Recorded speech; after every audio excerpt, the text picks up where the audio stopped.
Okay, call the meeting to order. And All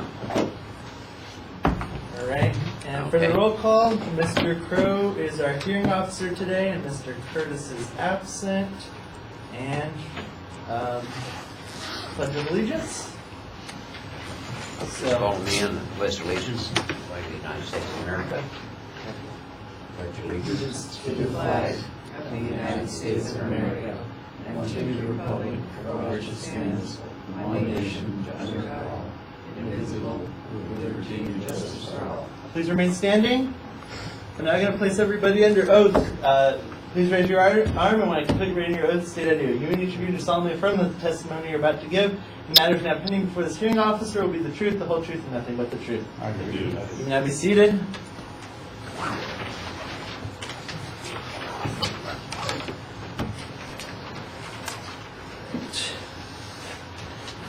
So for the agenda review this morning, item 5 for May 22nd, 2018, the clerk of the board recommends the approval of the agenda review by the hearing officer. Excuse me, let me get some water. The agenda review consists of the following agenda items.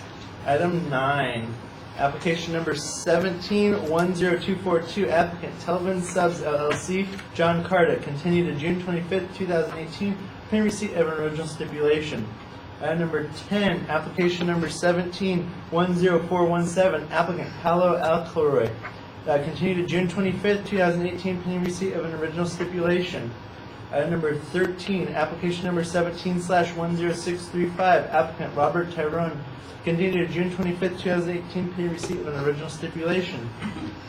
Item number 14, application number 17/10664, applicant Organic America LLC, continued June 25th, 2018, pending receipt of original stipulation.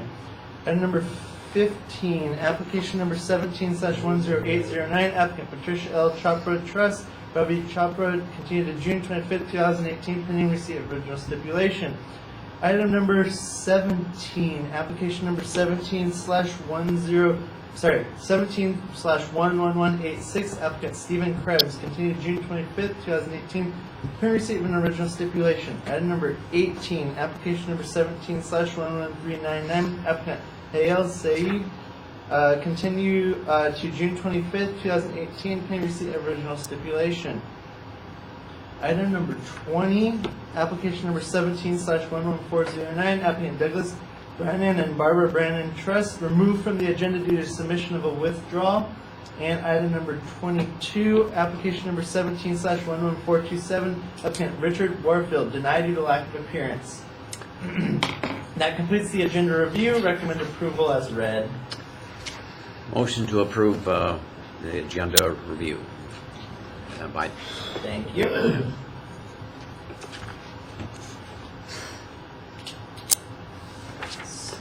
Next is the public comment period. If there's anyone that wants to speak on an item that's not on the agenda, I believe everyone here is on the agenda, so I don't believe there are any public comments. All right. You can ask a question? Sure. You not call my... Right, that's the last thing we'll do is sorry. take care of people that are here. Sorry. Not a problem. Okay, and Hearing Officer Crow, do you have any comments? just that I trust everybody has read the little pamphlet that's provided by the Assessment Appeals Office on how to present your case and the evidence that's required to present your case. All right, so for the remaining items, what we're going to do is we're going to call each of you up. Just stay where you're seated, and we're going to find out if you're ready to go or if you need more time. If you need more time, we'll reschedule you. Our next hearing is not until October 16th. Is that Brandon, we have a late comer. okay. Hi, sir. What's your name? Session. Okay. Number 16, go ahead and have a seat along the wall. Thank you. All right, so for those of you here, if you're rescheduling, the next time the hearing officer meets and the only remaining time this year is October 16th. So if you're rescheduling and want to stay with the hearing officer, that's the date we have to go to. If you prefer to be heard sooner, we do have the option to go to a 3-member panel. but that's just about as long as the wait. You're going to have to go to October 8th. So you might as well stay with October 16th if you're rescheduling. Unfortunately, there's just not enough cases to hold anything sooner than that. So just keep that in mind when we're rescheduling. All right, and so once we go through everyone, those of you that are ready to present your case, we'll come back and hear you.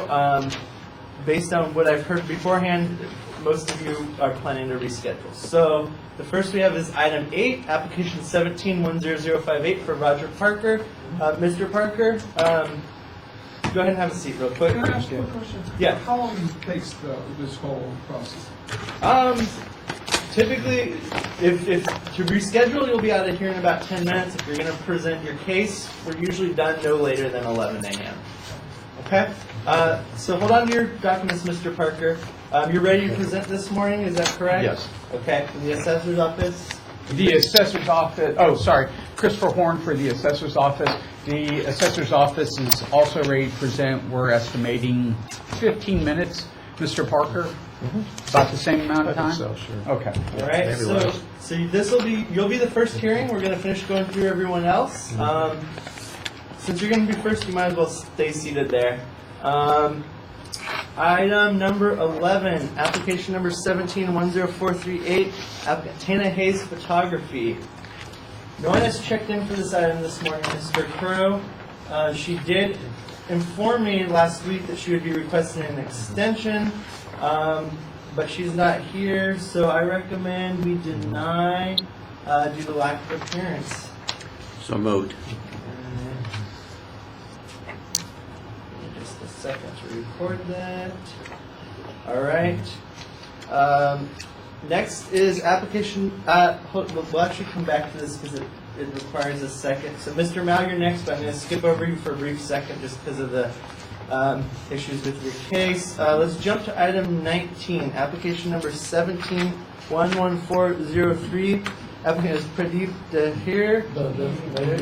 This is 19. Yeah, oh, sorry, 19. And so we have your Pradeep and Riva Dahir, and you're here to request an extension of your case today, is that correct? Yes. Okay. And are you okay with rescheduling to October 16th? Yes. Okay. To the assessor, any comments on their request to reschedule? The assessor does not object to the request.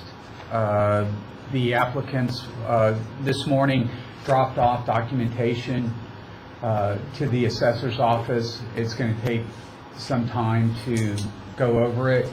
If the gentleman you talked to, Travis Ekema, has any questions, he'll be in touch with you. Okay. All right? So you don't need any additional copies of Not at the moment. Okay. Everything needs to be reviewed at this point, and then, like I said, Mr. Ekema will be in touch with Thank you. you so much. Thank you. So you're free to go, oh, actually, Mr. Crow, do you approve the request to continue October 16th, 2018? So moved. All right. So you're free to go. You're also free to stay and watch the rest of the hearings if you'd like. At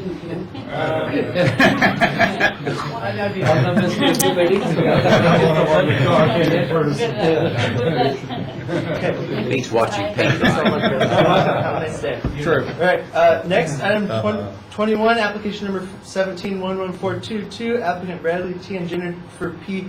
Bauman, the Tayama Family Trust, and you're Jennifer Bauman, is that correct? That's correct. All right, and you're also requesting an extension to a later date? Yes, sir. And is October 16th all right with you?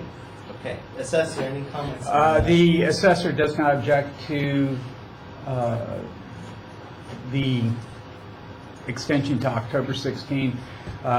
What we ask is that within 60 days to allow, apparently both applicants are busy with schedules. 60 days, we'd like a site check to take a look at the pool. And we're also requesting the contract estimate for the pool bid. Is that acceptable? Yes. Okay. Okay, so hearing Officer Crow, we have a request to continue to October 16th, 2018. with the proviso that the applicant provide the assessor with a site inspection within the next 60 days and provide the contract estimate for the construction costs? Yes. Okay. So moved. All right. We'll be in touch then. There is a young lady named Melinda DePoyen that's out in the lobby, Okay, and she'll be able to talk to you. to my husband, yeah. Yes. Contact him back and forth. So she'll touch base with you before you leave Okay, today. perfect. Thank you so much. Thank you very much. All I'm right. free to be excused. You're free to go. Thank you. All right, let's go back up to 16, application 17-11170, Sasha Bogdanovich. Can you stand to be sworn in? Yes, You missed sir. that part. Do you solemnly affirm that the testimony you're about to give in the matter is not coming before this hearing officer will be the truth, the whole truth, and nothing but the I truth? do. Please be seated. Right. Are you prepared to move forward today? Yeah. Okay, and you have 3 copies of your case? Yes, I think I gave it to the assessors in email, right? You provided documentation to us. We have our copies I ready. have a copies, but I just mean. Yes. You are Rick's boss, right? Yes. Okay, yeah. All right, so we'll come back. Now I'm putting the, I'm trying to figure out who is who. I'm like, Yes. Because I know I talked to a fourth person, so I wasn't sure, like. Yes. The assessor is also ready. We're estimating about 10 to 15 minutes for our presentation. Right, so you're going to be the second case, and last thing we have to clean up is item 12, application number 17-10481, applicant James Mao. You're Mr. Mao, correct? Yes. All right, and you're requesting to modify your application. Let me get a copy of that to hand out real quick. All right, there we go. So I will hand out a copy of the application and Mr. Mao's request to modify it.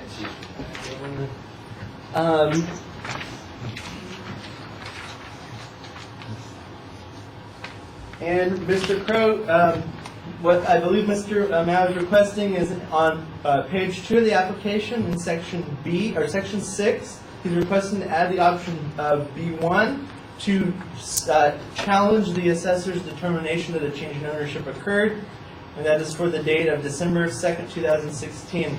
Is that correct, Mr. Mao, that you're wishing to challenge the change in ownership determination? Yes. All right. Yes. So, Mr. Crow, the first thing on the table is to approve the request to amend the application in section 6 to check box B2 for the December 2nd, 2016 date. Do you approve that request?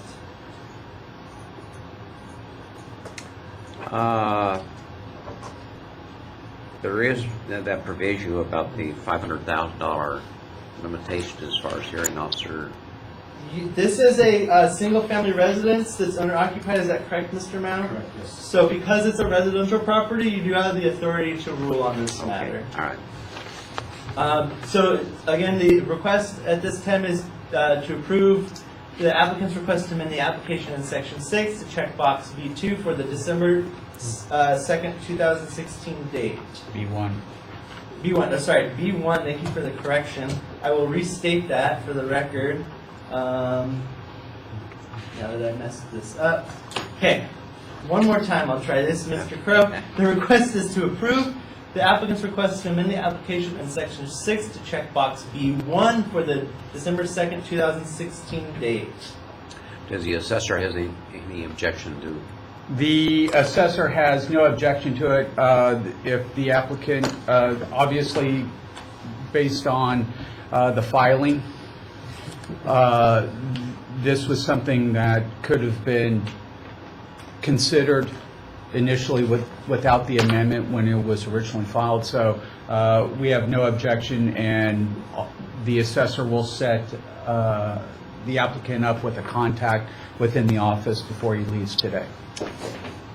So I approve that change.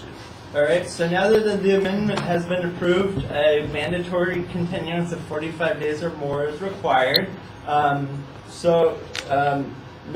Mao, as rescheduling is required, are you acceptable with the October 16th date? Yes. All right.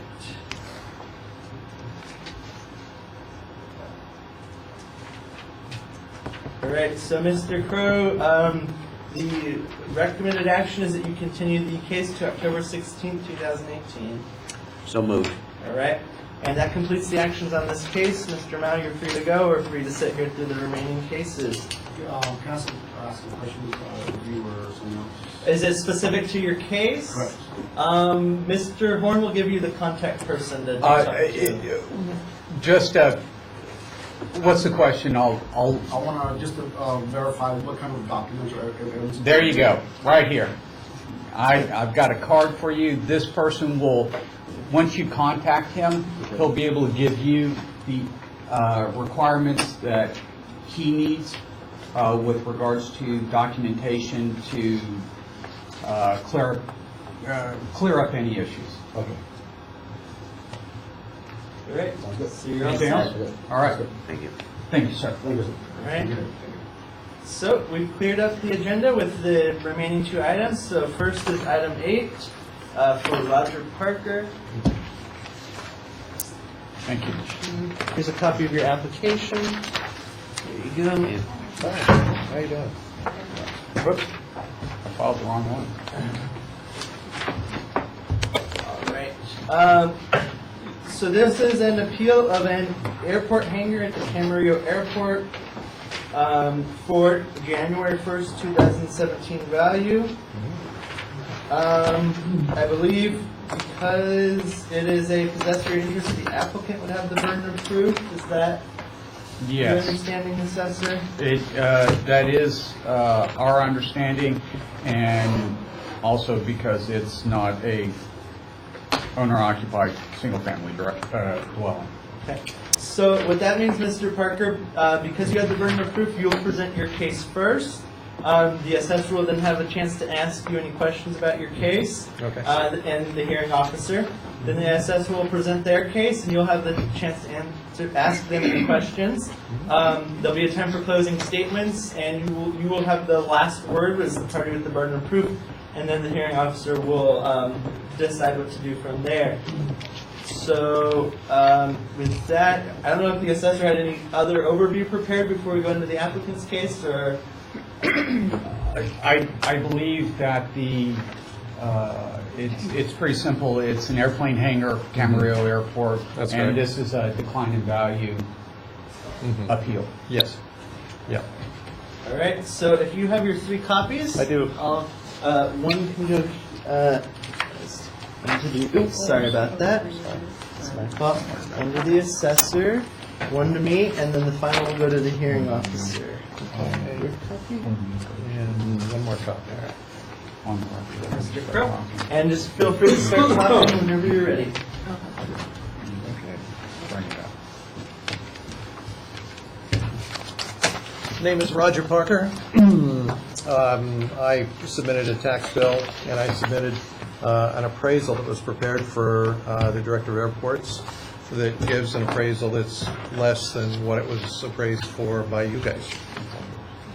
You've already given me a credit based on the appraisal, which is fine, but it actually gets worse, and I have to just give you a little bit of history and overview of what's taking place at the airport.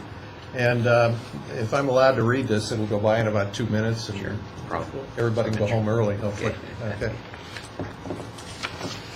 Okay, the reduction is less, and there's about 240 hangar owners that if you ask them, you're going to get the same story as what I'm giving you here.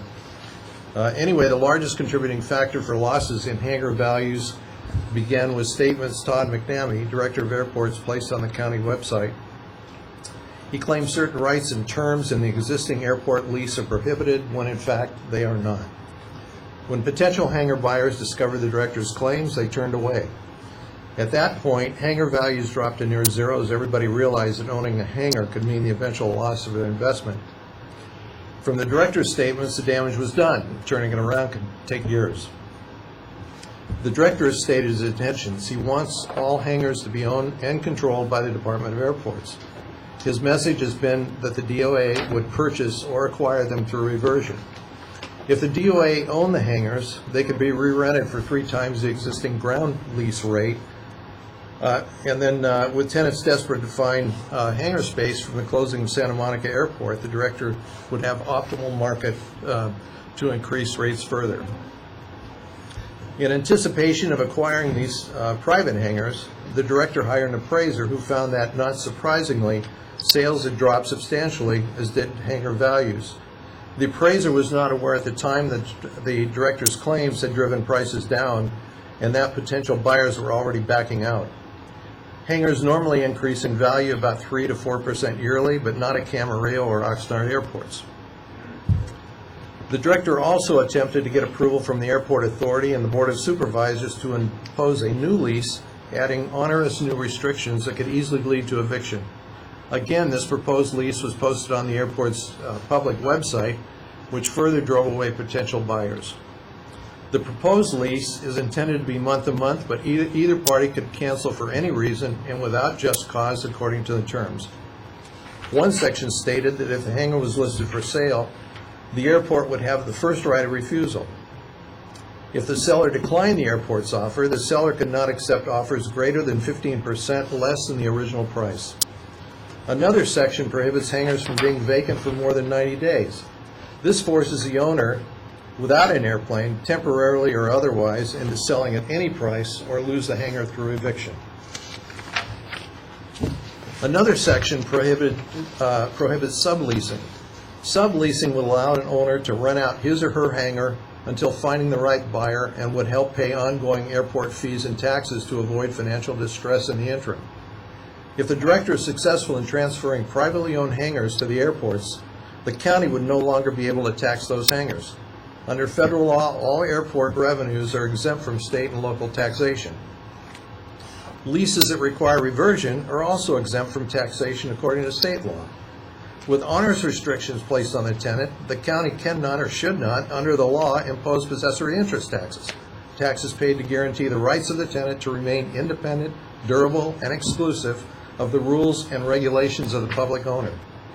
Currently, many of the 225 private owners and nearly 200 county tenants are preparing to take legal action if the director's agenda is approved. Unless this situation improves drastically, there may be many more requests for assessment reductions in the coming months. That's it. You guys take it from there.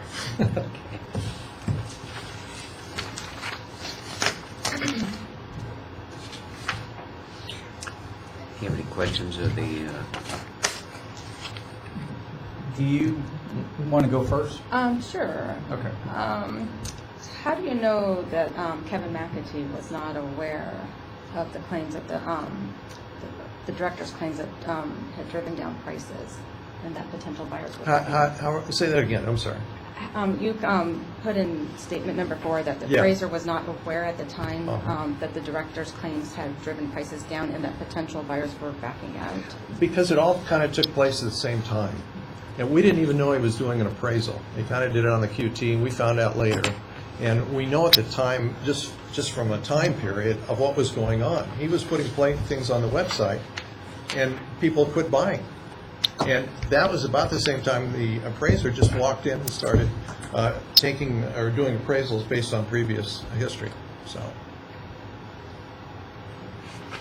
And what is your opinion of value? Is it 0 or is it 100,000 on the application? Well, you know, it's hard to tell. There's some people that are trying to move out of California, and they've been trying to sell their hangars for years, and it totally stopped their plans. They couldn't leave. They didn't want to lose 100,000 or more on their hangars, so they just kind of gave up until this whole thing was resolved. So, you know, what is that value worth? It's an empty metal shed if there's no airplane in it. So, you know, what's the metal worth? You know.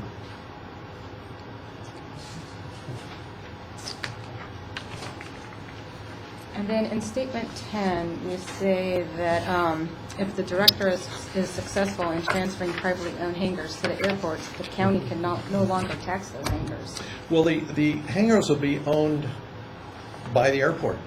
Okay, but if the airport leases them, then they enter into what's called a possessory interest. That's a small amount compared to what you get on the hangars. Well, it depends You know, on the so what is term, it, the Tim? length of the term, you know. Well, it's still 15%, or I'm sorry, it's roughly You know, like my possessory interest on my bill is $14,700. The improvements, which is the hangar building itself, is $115,000. You guys are going to lose a lot of money on this thing. You know, and by law, the revenues from the airport cannot be shared with local government. So the county loses all the taxes they've been collecting for hospitals and police and fire and everything else. I'm sorry. Oh, no, go ahead. Yeah. Honestly, we would rather, nobody likes to pay taxes, but we would love to pay the taxes if we don't lose our hangars. You know, and I think somebody from this department needs to have a serious conversation with the person that's running our airports.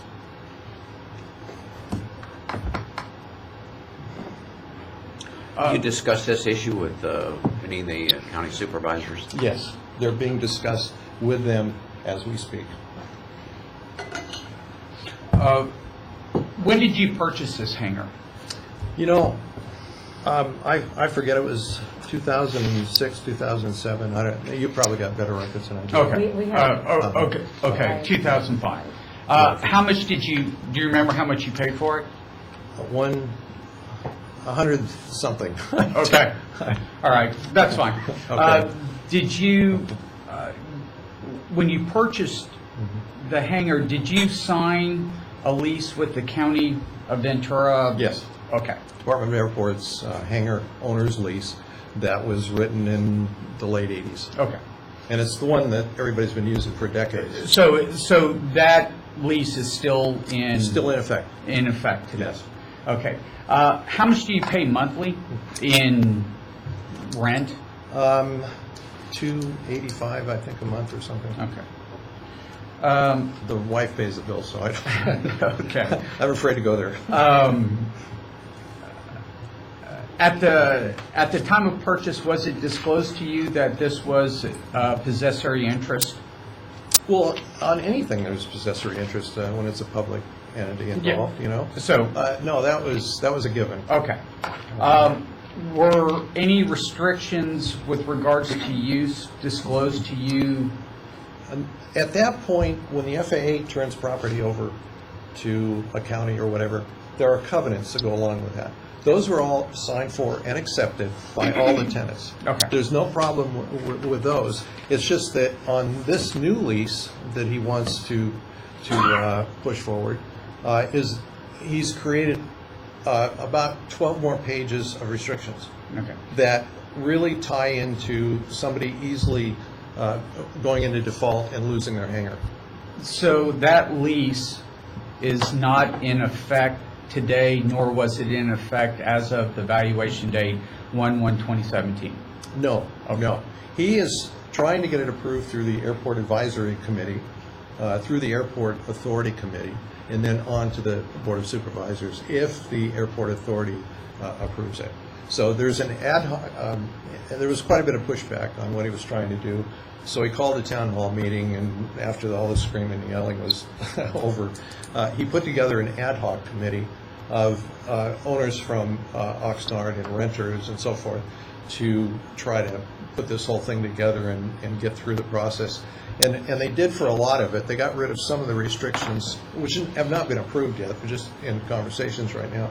And then at the last minute, he came in and added the restrictions he wanted, and the whole thing kind of got blew out of the water. So, Are you restricted from selling your hangar at the moment? if somebody would buy it, no. The attempt is that his original idea was that the airport would buy it. He purposely drove prices down so he didn't have to pay very much for the hangar. But then he decided a better tack would be to go to reversion, where he would force us into, after approval, force us into a new lease that would have restricted time limits, maybe a term limit of 10 years, and then they would own the hangar. Well, there's no way that we could ever get our investment back based on that. So, The lease that you signed,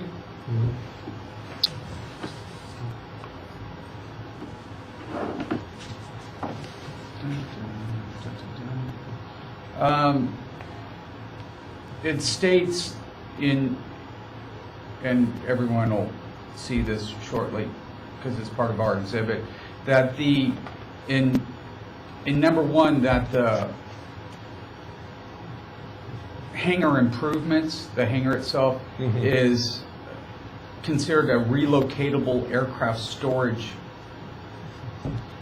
Yeah, Yeah. a shed. Yes. Yes, the FAA defines it differently. If it's attached to the ground, bolted to the ground with a permanent foundation, it's not relocatable. The airport can move it if they had to, if there was a real reason for it, and they've agreed that after fighting this one through, they've agreed to actually pay for that moving. But that doesn't really concern us too much. And if I'm not mistaken, either party can terminate The lease for any reason. the lease for any reason. Yes. And Yeah, it's month to month at this point. It's month to month based on the lease that's in place. And now, granted, of course, it would be at your discretion whether or not to tear the hangar apart and move the pieces on site, or just abandon it, Yes. and just turn it over to the county. That's correct. Okay. Yeah. Any more questions on her? No, I think. Mr. Crowe? I can't think of anything right offhand. It's, does sound like a real quandary. It has been for years. Okay. This appraisal that was, that you have attached, that was, Mr. McD was the one that. He's the one that Ordered the appraisal. Ordered the appraisal, using tenants' money to create a situation where we would lose our hangars. So, yeah, we shot ourselves in the foot here.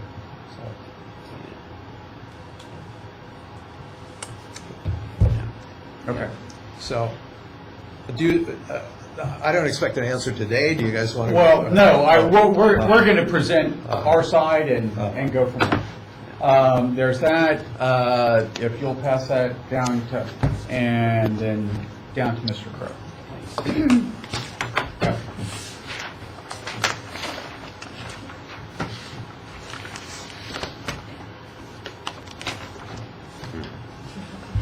Yeah, go ahead. Okay, so I'm just going to do just a Is little. this my copy? Yeah. Yes, sir. Hey, can I ask one other question on the appraisals? What were the last hangars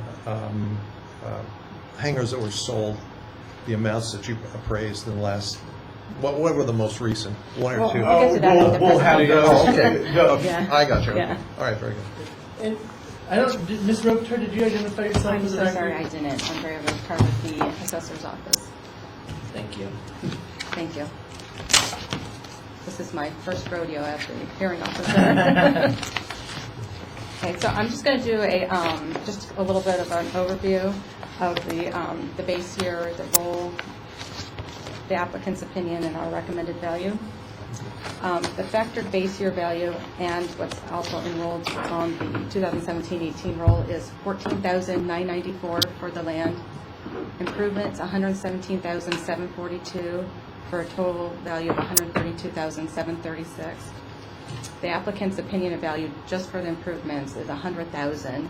No value was allocated to the land for a total value of $100,000. Our recommended value for the land is $14,700, and for the improvements, $88,000, for a total value of $102,700. Okay. So again, this property is about a 1,500 square foot metal aircraft hangar, private hangar number 106 at the Camarillo Airport. It's a fee simple for the improvements, but it leases land for the footprint of the building. Correct. There are about 170 privately owned hangars at the Camarillo Airport, which the subject is again located at. The applicant submitted an appraisal prepared by Kevin McAtee with Hoffman, Vance, and Worthington as of October 18th, 2016 for a box hangar at $70 to $75 per square foot, which is about $105,000 to $112,000 overall. The private-owned hangars transfer with the buyer purchasing the hangar from the seller. The buyer then signs a lease or license with the county of Ventura and pays rent to the county to occupy the land on which the hangar rests, which creates a taxable possessory interest. R&T Code 110 states, obviously, the fair market value is what the property would bring if exposed for sale on the open market under conditions in which neither buyer nor seller could take advantage of the other. R&T Code 107A and Property Tax Rule 20A1 state a possessory interest is a possession of, claim to, or right of possession of land or improvements that is independent, durable, and exclusive of rights held by others in the same property. Furthermore, Property Tax Rule 21B states the rights have to be valued in a taxable possessory interest, are the rights in real property held by the possessor. So for the valuation of this aircraft hangar and the land which it rests was on the direct income, capitalizing the future net ground lease income into a present value, and then adding the value of the hangar by a comparable sales approach. So if you go to page 3, we have an overview of where the hangar is at the Camarillo Airport. Page 4, we have some photos of the hangar. So on page 5, I've prepared a sales comparison approach. I used 5 sales comps. I used 2 comps within 3 months prior to the January 1st, 2017 lien date. And again, this is for January 1st, 2017. It's not for May 2018.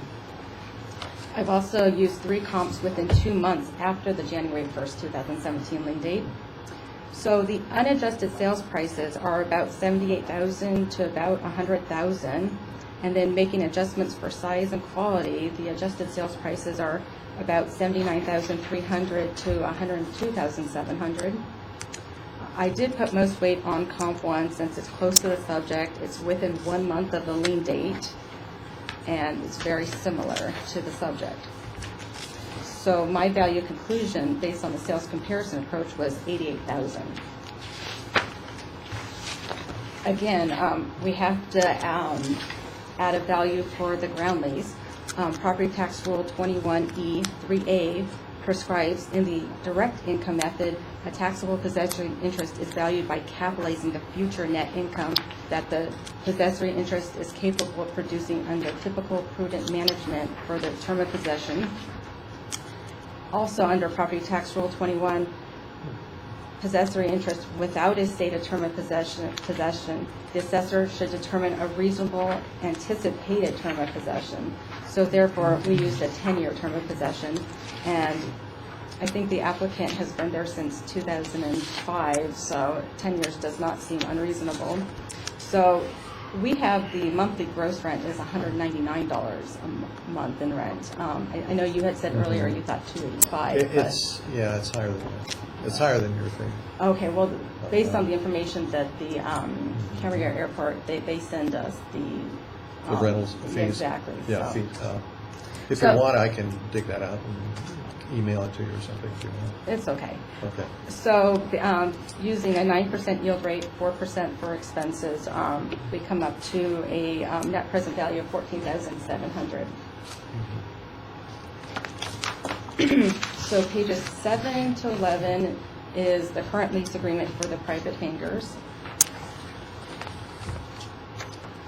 Pages 12 to 14 is the rent and fee schedule for the Camarillo and Oxnard Airport. If you go to page 14, Part D, it says the ground rent for private hangars, and it says it's 13 cents per square foot per month. If you go to page 15, I've done like an aerial of the subject and the comps. And my opinion for when I went out to the site with Mr. Parker, I found that comps 2 and 4 and 5 were not as nice as his property and also as comp 1 and 3. Yeah, there's hangars that are older. Yeah. Same size, but older. Okay, so pages 16 to 20 are the appraisal commissioned by Kevin McAtee, and I think he did provide this also in his presentation. So if you go to page 19, now This is effective, I think, as of October 2016. Mr. McAtee's opinion or value is for the Camarillo Airport is $70 to $75 a square foot, which translates to about $105,000 to $112,000. If you go to page 20, the comps he uses are from June 2015 to July 2016. And then pages 21 to 31 are property tax rolls 20 to 21, or property tax rolls 20 and 21, excuse me. If you go all the way to page 32, pages 32 to 35, we have R&T code, or revenue taxation codes 107 and 110. So based on my analysis, we recommend that the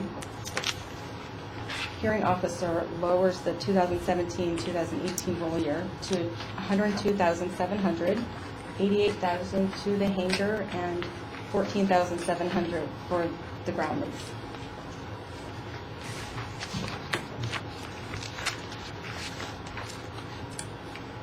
Do you have any questions with you? I have no questions at all. In fact, I agree 100% with what you just said, which is fine. We're happy with all of that. The 240 of us are all happy with that. We want to let you know what's going to happen if this changes, though. And that's where the real problem lies. I think we can address that probably for 1/1/2018. And obviously, you have the right to file an appeal starting July 2nd for the 2018. We can look at those sales, see if there has been more of a decrease. Obviously, I am recognizing that there has been a decrease since when you purchased it, and that's why we are recommending a lower value. We can also look at it again for January 1st, 2019, maybe for next year, maybe if there's some changes that go into effect. That, We you don't know, want you to recommend a lower value. Honestly, we don't.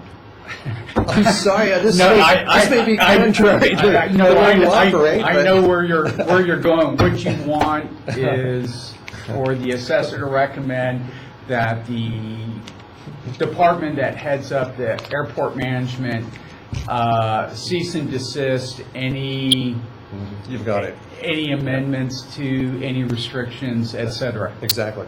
Okay. Because you said you agree completely with Ms. Rotar's comments, do you agree with the value that she recommends of That's the 100? value is acceptable, sure. Okay. The appraiser said it was 100,000, she's 102,000. Okay, then I think Mr. Crow's job is very easy today. So I asked Brendan to put a motion in front of Mr. Crow to accept the recommended value that Ms. Rotar suggests. Is that what you'd like to do, Mr. Crow? Do you want to hear any other information? No, I think before you- that's reasonable. We have to recognize that you still have the use of that land, That's which is a true. PI, so it Yeah, has to I be- still have the use of Yeah. land, and that's the reason I'm not arguing against it. Yeah. There are quite a few other people that do not have the use of the land, and they will probably end up in this chair eventually. So, just want to let you know ahead of time, it may be coming, so, All right. okay? Okay. All right, so Mr. Crow, the requested and appeared to be agreed upon action is that you motion to reduce the enrolled value for January 1st, 2017 to $102,700 as recommended by the assessor. I do. That's my motion. All right, that's complete. So we'll mail you the paperwork confirming the reduction in a few days, and after a few months we'll get a refund. All right. So that takes us to item 16, so we'll get changed over to that for Sasha Bogdanovich. All right. Oh, I'll see you. Okay, thank you, everyone. Good luck with your battles. Yeah, thank you. Thank you. I need 3 copies. I didn't know. And, Okay. Have you been in contact with the Too many plays in 2 feet. regarding your issues with your Kelly Long has to be a friend. Okay. I concur. So our office also has a That was community my liaison. philosophy, If you want right to or wrong. speak with someone from the county executive's office, if you have more questions. you know, we can get you in touch with somebody if you'd like. Yeah, great. You know, there's a bunch of us working, I'm on the board of the Hangar Owners Association, so I know there's people working with everybody. Okay. Appreciate it. Thanks for your help. Thank you, sir. Here's a copy of your application. Okay. I have here more copies of this. Let's see, here's a copy of his application. Thank you. I'll take that. I'm gonna give you this. Oh, look, print them out. Yeah, I figured that way everybody had a copy. So, Mr. Crowe, we're now at item number 16, application number 17-11170. This is a single-family residence that was owner-occupied. Oh, I handed out the wrong thing. What did I just hand out? This? Oh, you handed out Bauman. I did. Okay, what did I do? Wrong party. Okay, let's see what I did with your application. Did I not print it? I have one if you want to. Oh, here it is. Sorry, I do not know what I just did. All right. Let me hand out the right one. Confused it. Yeah. Here you go. Super. All right. Thing back. Okay. Starting over. So this is an owner-occupied residential property. You live in the property, sir. Is that correct? Yeah, yes. Okay. You're challenging the value established for your purchase on December 23rd, 2016. Is that correct? Yes. Okay. Did the assessor accept the applicant's purchase price? The burden of proof is going to rest with the applicant, even though this is a owner-occupied single-family residence, because he is here today to refute the price paid. And the assessor accepted that price. Okay. So just like the other case, sir, you'll present first. There'll be questioning period, and the assessor will present second. You have 3 copies of everything? Yeah, I do. The only, I don't have this one because I need to read the statement. Okay. But they have that because I gave, are you Rick? You're Rick? Yes, I am. I talked to you on the phone, right? Yes, sir. I can have okay. someone make a copy real quick, but I'll go make a copy. So that's the this copy first for statement. you. That's the first statement. This for you guys. I mean, they have that. That's the third one. You guys have this? They have that. Yes. Okay, so you don't need me to make another. No. Oh, yeah. They have. That's what I was gonna do anyway. Okay. So go ahead. Yeah, so, Mr. Crowe, they already know, so I'm just gonna, if you're okay with you, I'll just read it. Certainly. Okay, thank you. So, per my conversation with Mr. Denham, Rick, I submitted this a little proposal. Is basically summarizing the bullet points of the argument, and you will find 3 points which would support my main argument that my property value has been overvalued at the time of assessment in 2016. Number one, the comps data in the appraisal report shows comps used 0.68, 1.25, 0.3 miles from the subject property. My comps are C attached, which is the second sets of documents right behind this. Show that 0.15, 0.47, 0.18 miles from the subject property, and the data is within the previous 90 days of sales. So my data shows within the 90 days. In addition, the appraised value shows much larger lot size in the appraisal, where my comps are in a closer proximity of the lot size of my subject property. Number 2 point is the appraisal report is incorrect in stating that our property has 6 rooms. The previous owner knocked down, destroyed the wall, dividing the 2 small back rooms to create a 1 room. This brings the room count to 5, and the appraisal report shows 6, which is incorrect. Non-functional layout, which caused the property to be on the market for a long time in the midst of a seller's market. The previous owner, with intent to rent half of the house, created a back room, formerly 2 kids' room, to use as a rental, and cut a attachment bedroom down in half. He designed this part of the house to separate from the rest, and it's very evident. He also created a cut in a wall from what was the master bedroom to the living room, making this area part of the open floor running from kitchen to the former master bedroom. If a homeowner found a way to put a door to put a door up in the opening to make a bedroom, to make it a bedroom again. It would still cause a problem with the layout, since now the only access to the bedrooms are through the both bedrooms.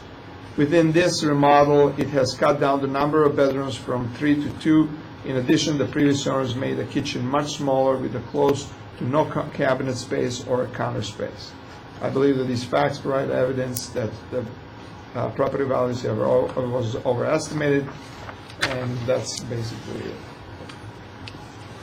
And that's the second set, these are the comps that I provided, which shows the much lower value of than what was assessed at the time.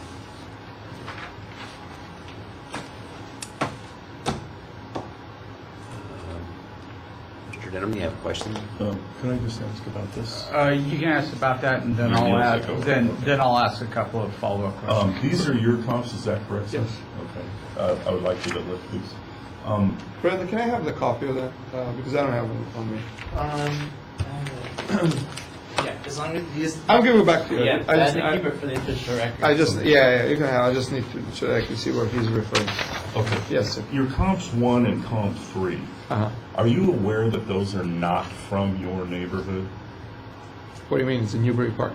Yeah, Newbury Park is the city, but I'm talking about your exact neighborhood. All of our whole county is divided into tracts and builders and neighborhoods. And these two comps, 1 and 3, are not from your neighborhood. Comp number 2 is. Comp number 1 is at 0.5 miles from my house. It's not distance. You could be, see, when there's a neighborhood, let me describe it like this.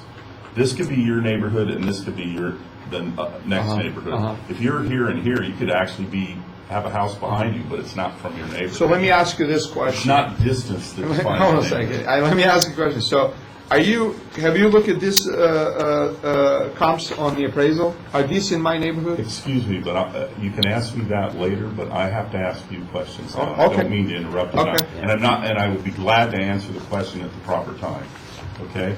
But are you aware that your comps 1 and 3 are not from your neighborhood? Well, I'm arguing your question. I'm telling you that how is that not my neighborhood when it's a 0.15 miles from the When we subject make our property? presentation, we geocode neighborhoods, meaning we have the exact neighborhood. You'll discover that all Oh, of define the neighborhood to me, please. Yes, when they developed them, okay, back in the day, we have found over the years that buyers pay certain amounts of money for certain geocoded neighborhoods. And if you'll notice further, watch this. This might explain it to you. Do you notice that comps 1 and 3 are both in the 500s, but the one in your neighborhood, which is comp 2, which is in your neighborhood, is 600,000? Could that be a clue to maybe, and by the way, this is patternistic. It's been this way for 20 years. And that might help you. But that's an indication. What happens is we first code the neighborhoods, then the buying public supports them. So this one could be equal or lesser. In this case, we would describe the comps you chose from a lesser neighborhood. And it could be a product of, I'll try to help you. It could be a product of year built, the quality that the builder put into it originally. And by the way, sometimes an older track is worth more than a newer track because the older track was built better. But if you'll notice, the prices in comps 1 and 3 are distinctly different from comp 3. And coincidentally, comp 3 is from your exact geocoded neighborhood. Right, but first of all, we needed 3 comps, and as you can see in this appraisal, he didn't use the comps from the neighborhood either, because they were not, hold on a second, but because they were not comps at the time at all. So, Yeah. Once again, we're concentrating on your data. If you could just concentrate, forget my data, forget my data, you haven't seen it, concentrate on your data. So, I don't believe that the taxpayer was aware that those comps weren't actually from its neighborhood, but as we will show later on, that probably affects value. Do you have any further questions? Yeah. With the comparables that you provided, why did you tour any of those homes? As in, like, did you take a look at them prior to the purchase of your home? Did you go out and, the sold property, how can I talk sold property? before you purchased yours? this property is prior, 90 days prior to sale of mine. So they were already But sold. So- I don't know when you started looking for a home. Okay, but I'm just telling you, it's impossible. You're asking me an impossible question. No, it was a yes or no question. Because I didn't know when your search No, started. I understand, but you're asking me question to prove your argument, and I'm showing you that there's issue with your question. That's fine. Because you're asking me question that you know the answers. No, I don't. How can I go to see the property that has been already sold? The answer is no. Well, no. No, that is- Rick, Yeah. no. My question was, I didn't know when you started searching to purchase a home. Okay? Okay. Uh-huh, And when these homes were on the market uh-huh. prior to selling, I didn't know if you possibly went to any of these homes and possibly viewed them prior to them selling. I didn't know if you went into comparable number one and said, oh, I like this, but I don't like this, and you moved on to the next one. That's from where I'm asking At the question. time the properties were sold, it was not possible for me to see it. Okay, so. That's my answer. Okay.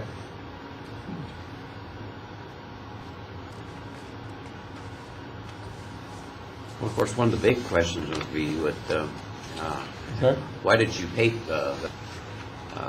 buy this home? with these We were problems? desperate at the time to move from, because we just had a newborn, and we moved from Los Angeles, and this is the only price we could afford at that time. There was, as you can see, there was really no properties on the market. Even the appraiser had to go outside of the area to find the comps, because there was just no houses for sale, and we found something that was in our price range, because we couldn't afford anything more than that.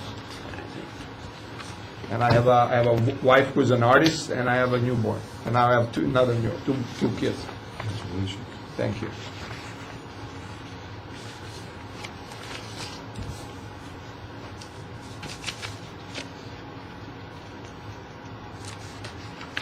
I have no further questions. Yeah, we have other questions. I guess it's time for some kind of summary to. No, No. we haven't presented yet. Yeah. That's right, you guys have. We would like to present. Yeah, I'm sorry. Yeah. But they had a question. This was a warm-up. Yeah. Once again, just to remind the hearing, the property was purchased for $600. Yes, sir. Yeah. Property was purchased for $617,500 by the applicant on the date of sale, which was December 20th, 2016. First, I have, these are third-party pictures of the subject listing at the time of sale. And that is the subject photos to give you an idea of the look of the property and the condition. And this was, like I said, taken from third parties. And that is reflected in the appraisal that was eventually completed. We used 3 comparable sales, and I will point something because the applicant brought it up. There's the second line after APN is what we call market, district, and neighborhood. If you'll notice, that's a geocoding, that's a way of saying a bunch of numbers. They all have the exact same group. The first one has the same group of numbers. The second one does not, and the third one does not. So there isn't a lot of activity in this neighborhood. He's absolutely correct on. But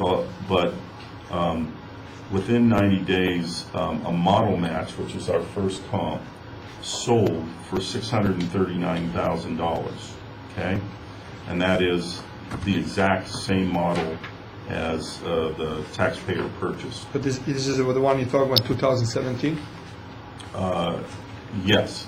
So that's after the sale.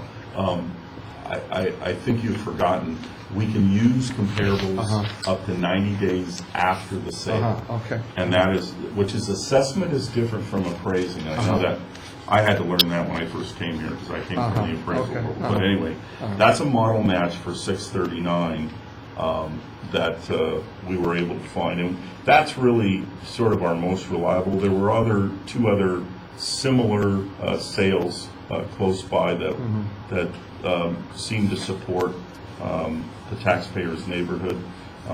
Here they are on our appraisal map. Like I said, we relied mostly on comp number 1, but comp number 2 and 3 are sort of indicative of the area. Now, there's other data that we had, and my colleague will then talk about our data and a little bit about the taxpayers' data. The following page is the MLS listing. You can see that it was originally listed for $639,900. At the time the applicant was looking at the property, it had been, a reduction had happened down to $624,900, and the applicant eventually purchased the property for $617,500. We also attached the appraisal that was supplied to us by the applicant. Because of the date of the appraisal, that would have been one of the reasons why the appraiser was not, or did not, have access to our comparable number 1, because it didn't, comparable number 1 didn't close until January 30th, 2017, and the report was compiled November 8th of 2016. So, unfortunately, this was not there for the fee appraiser to include.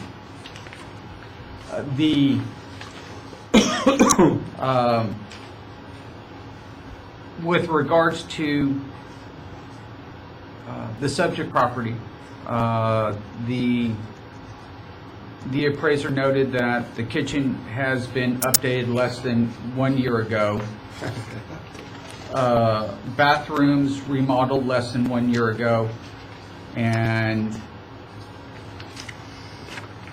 if you flip a couple of more pages, you'll see that, note, some of the comparables are located over 1 mile from the subject, but located in the subject's market area, with no adjustment for location noted nor warranted.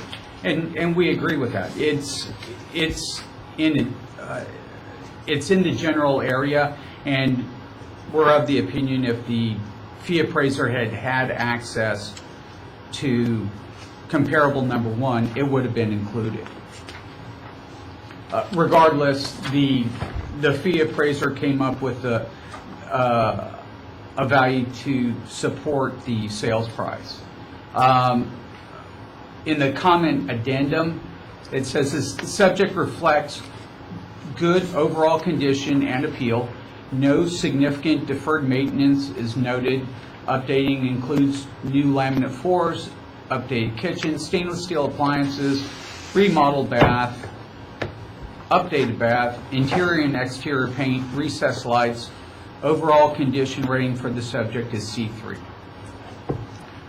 We included the map of the appraiser's comps, and the applicant received an inspection report. The home was inspected November 6, 2016.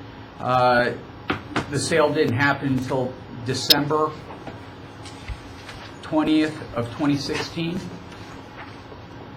So any issues could have been addressed prior to close. This is supported, or that comment supported by the fact that the termites had been, I guess, I don't know if you want to say eradicated, but the property had been fumigated, and Repairs were completed per the request of Frederick Dean, who was the owner at the time, or in this discussion, the seller. We've also included the Rule 2 value principle, and we are finished with our presentation. You have questions of the assessor? I just have a rebuttal to this because you raised the question, there was a reduction in price. But you didn't address why there was a reduction in price. No, I feel free to comment. And I can tell you because there are a couple of things you're making points reading from the appraisal, not deepening enough the issues. You said that he said there was a remodel. Well, incorrect. One bathroom was remodeled, and not for the better, but for the worse. He made it smaller. He got rid of the original size of that bathroom and made it smaller, where the other one was stayed exactly from 1974, where even the faucets were functional. Okay, so when somebody hears that it's a remodel, thinks, oh, it's for better. It's not for better. It was for worse. Okay. The question is that, well, the sale, it was on sale many months before. Okay. Why the sale didn't happen at that time if there was such a, great, property? People find it unfunctional because what he did. The other thing is the appraiser still made a mistake putting on the appraisal that the property has 6 rooms, which is incorrect data. It has 5. You can see from the pictures right there. So I just want that for the record so that we are clear when we say these things that for Mr. Crow might land in contradictory and say, oh, wait a second, but that's the truth. So I just want for fact, and this is no reflection on what you said, I just want for the truth and the factual. I appreciate you, Thank you. Adding additional information for consideration. It's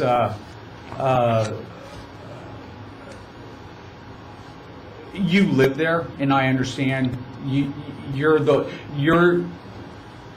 person who's better able to comment on the functional Right, exactly. aspects of it. And the other thing, the appraiser said that in a model kitchen, it wasn't a model, he painted the doors and he put a countertop there, and he made the kitchen even smaller. If you look at the original layout, which I think I sent it to you, kitchen has extended into the bedroom, he made it like a European kitchen.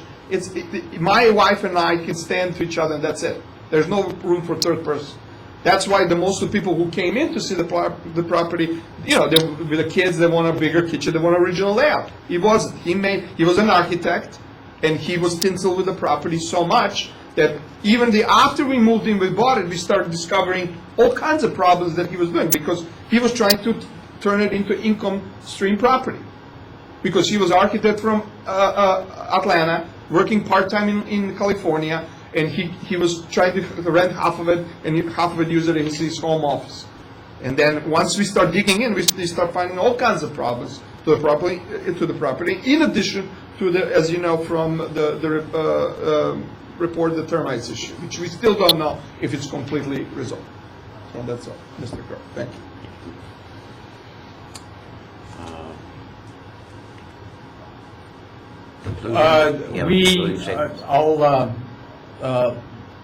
My comment is the applicant paid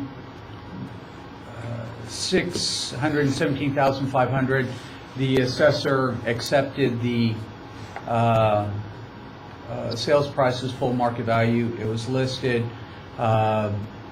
He had an appraisal done, was provided the appraisal, had an inspection report done, and despite the deficiencies of either of those documents, he continued forward with the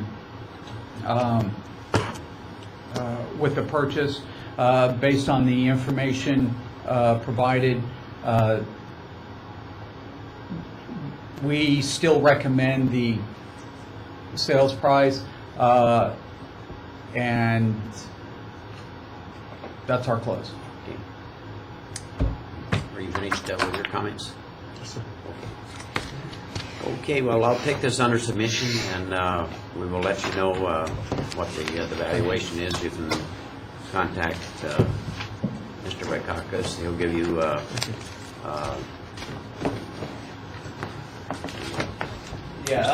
I'll be able to give you have my phone number, so, right? Okay.